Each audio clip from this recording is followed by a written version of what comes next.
Today, I wanted to address a question that's come in, and that question is, how do I still be attractive and go out and pick up girls when I feel a sense of desperation and I feel like it's just not going to work or it's all overwhelming? Great question. And the simple answer is stop believing in your own desperation and start believing in the process of where you're going and what's actually happening. Because really, when we look at this idea of desperation, it's a combination of thoughts and feelings getting attached to each other, getting identified through the body into the action. And then this kind of loop happening of like, I feel the feeling, I think the thought, therefore I am that thing. And then it's going to keep messing up my flow or my mojo or my ability to act in the world. I know what you're talking about. It's a very difficult thing for guys. It's a very common thing. I've been through it myself. The way in which you counteract it is, like I said, you stop believing in your desperation, but more importantly, you start believing in your process. Start believing in your aspiration. And that's what is going to start to pull you out of this. Think about, how do you spend your time thinking? How do you spend your time feeling? How do you spend your time talking to yourself about this process that you're going through, about going out and being social, about being the man that you want to be, about creating the life that you want to live? Because if you're spending your time saying in your head that this is not going to work or this is going to be difficult, or even if you're saying in your head, I really believe I'm going to go out and get this, or I'm going to get great success, or I feel really good about going out and having these kinds of interactions. And then straight after you say that, you say, oh yeah, but probably not. It's basically the same as standing in front of a mirror and saying, I love myself. No, I don't. I'm a dickhead. I love myself. Yeah, you're a fuckwit. It kind of starts to counteract the thing that you're doing because you've got this conflict inside yourself, this kind of war of beliefs. Now, to break that stuff down, basically takes therapy. You're going to have to start doing therapy on yourself or seek the assistance of somebody to help you break that down through a therapeutic process. Some really good basics for a therapeutic process that anybody can do at home is start looking at things like EFT, which I'll make a video on. Again, there's already one of my videos on EFT, but I need to make some new ones, which I will. And start breaking down, what are these thoughts? What are these feelings? What are these stories? What are these attachments that you're holding on to that keep creating this story of desperation? And for some guys, it's not desperation. For some guys, it's other feelings or other sort of packages of limiting beliefs that hold them back. But it's the same basic theory. Notice that you're doing the thing. Notice that you're creating this attachment to contraction, and then those thoughts are going on top of that contraction, and it's becoming a loop. When you notice it, start to recognize that there is a very, very powerful part of yourself that is able to witness it and to disconnect from it, and stop identifying yourself as that thing, as that complex, as that neurosis, and start giving that thing, that neurosis or those feelings, more peace, more space, more love, more compassion, and start to train yourself in letting them go. Some other things you can look at that might be really good is things like trauma release. It's where you hold certain stress postures in the body and the body starts to go through shakes and it releases things. Some other things are just straight up meditation, doing meditation, breath awareness, and starting to move into more awareness. So you have more spaciousness in between your thoughts and your feelings, and you're increasing your capacity to have more of a choice point in between thoughts and feelings and identifications when they're happening. Some other things that are really useful is working with the breath. Now, we introduced the idea of breath a lot on workshops. It's something that is fundamentally important. And one of the simplest principles of using breath to calm down the nervous system and to reprogram your neurology from a neurology of essentially fight, flight, and adrenaline into more of a neurology of curiosity and exploration and creativity and all of the positive neurochemicals, is to have rhythmic, slow, smooth breath. Very simple pattern is breathing in for 4, hold for 4, breathe out for 4, hold for 4, breathe in for 4, hold for 4, breathe out for 4, 4. Keep doing that. It doesn't have to be that exact rhythm. You might just want to breathe in for 4, then breathe out for 4. You might breathe in for 4, breathe out for 6. Different patterns will have different effects on your neurology. They'll have different effects on your biology. But the fundamental thing is that if you keep breath rhythmic, slow, and smooth, then you start to reprogram the way in which the brain and the body communicate with each other, so that the resonance between your thoughts and basically your heart, or the primary rhythms inside the body, start to become into synchronization, and you start to relax a lot more. So you can use the breath whenever you need to calm yourself down, and ideally be consistently using it. Start using breath practices just throughout your day. Well, a simple hack that I use, I'm giving you lots of hacks here, is the 5 steps of getting into a relaxed state. The 5 steps to accessing effortless power. Number one is to ask yourself a question. Am I calm? If you're not calm, connect with your calmness. Choose calmness and get back into this perspective and the resonance of calmness as much as you can in that moment. The next question is, am I relaxed? If you're not relaxed, then actively relax. Notice, are you holding a weird facial posture? Are you holding stress and tension in your body? Drop it. Relax. Do a little scan through the body. Choose relaxation. After you've done relax, ask, am I centered? Center means, are you in your belly? Are you feeling yourself connected to the ground? Feel the center. Feel that point in behind your belly and start to cultivate the center of energy inside the belly. Feel that that is your physical center. It's how you move in the world. And that center is then connecting you into the earth. You can also work on the idea of center as being a column or a core inside yourself from the top of your head and the crown, straight through the middle of the body, down, out through your perineum. And there's like a tube or a central core straight through you, and you're tuning into that and feeling that. The idea in center is that when you're tuned into this principle of the core or into the point in the belly, it starts to centralize the awareness back into the place inside your body where you're much more able to give yourself the resources that you need rather than trying to get things from the world. Because a common thing that happens with guys is they have this tendency and this neediness to try and extend outside themselves to try and get something that they want. And when they extend outside themselves to try and feel better about themselves, they lose their connection with their center, and then they feel vulnerable and they feel afraid, and then they start to go into trauma or disappointment or frustration or anger because they feel like they're trying to give something. And especially if they don't get anything back, it's a negative kind of feedback loop. So get into the center. After the center is, am I sinking? So sinking means feel your feet on the ground. Notice that you are grounded to the earth. There's a force of gravity that's moving through you, and that force of gravity is actually pulling you down to the earth, and you can trust it. You can have faith and trust in the integrity of the fact that you're connected to the earth. The last one is, am I extending my energy? Am I positively extending my energy?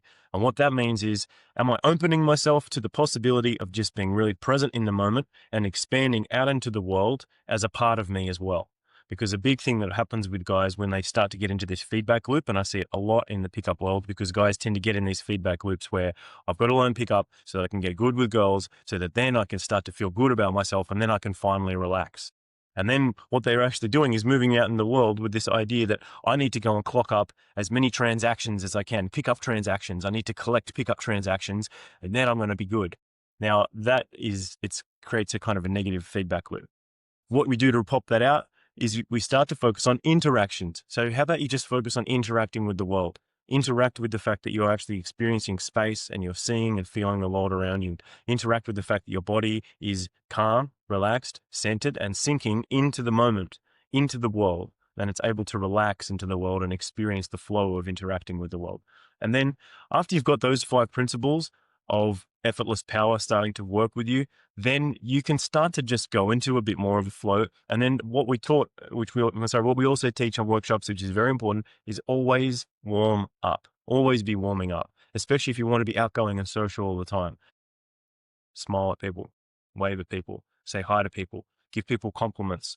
Not from a position of like, I'm going to do this because this makes me more of a charismatic dude that now I can get the thing that I want, but to do it because you choose to do it because it's coming generally from you as a positive thing. It's learning to detach from the neediness and the outcome aspiration of trying to be a better seducer or a more charismatic guy so that then you can prove that you're okay. It is based on the assumption that there's something fundamentally wrong with you, that you're wounded and you need to work on yourself and fix yourself before you get permission to actually be okay. So this brings me to the next point, which is an incredibly important point, which is that we want to start orienting ourselves back into a position of being able to create and able to feel good and confident in who, detach from the outcome, detach from the neediness. And like I said, to start to live from these kinds of interactions rather than transactions.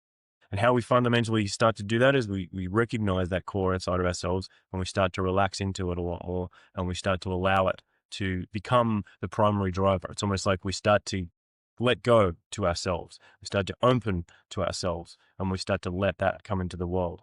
If you're doing all the things that I suggested, if you're doing the therapy on yourself on a consistent basis, so you start looking into what are the stories and the thoughts and feelings that you've been holding onto in the past that haven't been serving you, then you do resolutionary tactics like EFT or trauma release or meditation, or you get some kind of therapy, or you do some kind of therapy on yourself where you're asking questions and unveiling the limitations and reprogramming them, then that's a good step. And then if you're then actively practicing things like, embodying the states of calm, relaxed, centered, sinking, extending your energy into the world, then you're very much on the right track. You're very much on a good track towards creating much more of a positive impact in the world around you. Then start warming up, start interacting with the world, and come from that place inside yourself, your core, where you can be much more relaxed and trust in the faith of your ability to just show up and give yourself to the world. The more you can move in the world in a friendly state without needing to try and get something from the world, the easier it's going to be for you to start to have more positive results. And yes, you still need to work on all your tactics. You still need to work on things like your ability to open girls, your ability to connect with girls, your ability to escalate with girls, your ability to qualify with girls, your ability to touch girls and close girls, all those things. But start to recognize that when you release the fundamental attachment to doing all those things because you need to do it to prove that you're okay, then you'll start to get back to the place that is before the assumption of I'm desperate or I need to get this or there's something wrong with me. So another really cool piece that you can use to help pop you back in before the problem starts is to ask yourself, who am I before my assumption of desperation? Who am I before my assumption of being wounded or worthless or unlovable or not sexy or whatever? And really start to contemplate, what is it like to be before or outside or beyond or free from that concept and attachment to the idea of desperation.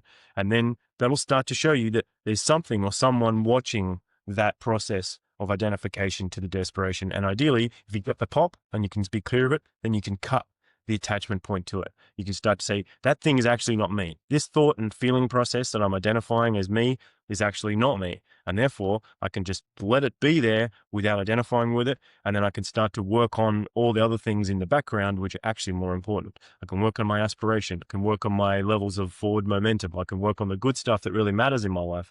And then the momentum of that's going to take time. So that really rounds off the whole thing that I'm saying here back to you. You've got to trust in the process. You've got to have faith in the fact that you're on a journey and it takes time to keep doing this. And logically, and I shouldn't say logically, but practically, becoming a more effective, charismatic, seductive guy can take months. It can take months. It might even take years, but recognize that you should be getting pretty good results in a number of months by really applying all the right pieces of the puzzle. And also, when you do that and you start getting feedback, then you're going to start to see that, yes, this thing is actually building more and more momentum. And in time, hopefully not that long, maybe a few weeks and maybe a couple of months, you start to develop abundance. You start to feel more abundant inside yourself. You give yourself permission to have abundance. And then ideally, you start attracting abundance. You start having people in your life. You start having women in your life. You start having basic interactions that are good or great interactions, or you have breakthroughs that equal, things that you've never had before. And then you can start to give yourself permission of, yes, I do live in abundance. I am abundant. If you don't do that, then it doesn't matter how much success you have with women. You'll always be hungry. You'll always be trying to feed this bottomless pit of lack of abundance. I've known guys in the past that have literally fucked hundreds of women and still hated themselves and still not believed in the process and still thought like they had to go out and like hungrily consume intimacy and women and sex is this way to try and prove things to themselves. Whether you're in a state of desperation or you're in a state of just consuming for the sake of consuming and not really feeling alive or fulfilled in the process, then you're out of balance and you've got to get back into the core and you've got to do those things I just said. Now, there's a lot of good things in there that I just laid down as a framework. It's more than enough to get started. There should be pretty much an answer for everybody who's got some kind of level of desperation going on in that. Any more questions, let me know and I can help refine, or go to my page, sign up for a session and I can take you through a very specific session. Because as you can tell, there's a lot of stuff here. I can't sit in front of a camera and give you all the gold in 5-minute clips. I have to go into personal levels with people. I have to take them through a journey that takes time. And then some of this stuff needs some repetition and some integration and maybe repeated sessions before it really starts to take hold in your life. I wish you, gentlemen, all the best. I send you my blessings. I hope that this hits home and touches the spot that you need it. Make sure you subscribe and stay tuned for more awesomeness. What's up, ninjas? Thanks for watching the video. Make sure you like, subscribe, and share this material so that I can keep on growing this amazing channel. And if you'd like to get the help that I can offer, I would like you to check out the link in the description. Go to my website and you will be able to find amazing limited time offers to help you to be able to break through and make the changes that you would really like to have in your life. Until then, this is the Shaman saying peace out. May all your dreams come true, and I'll see you guys on the other side.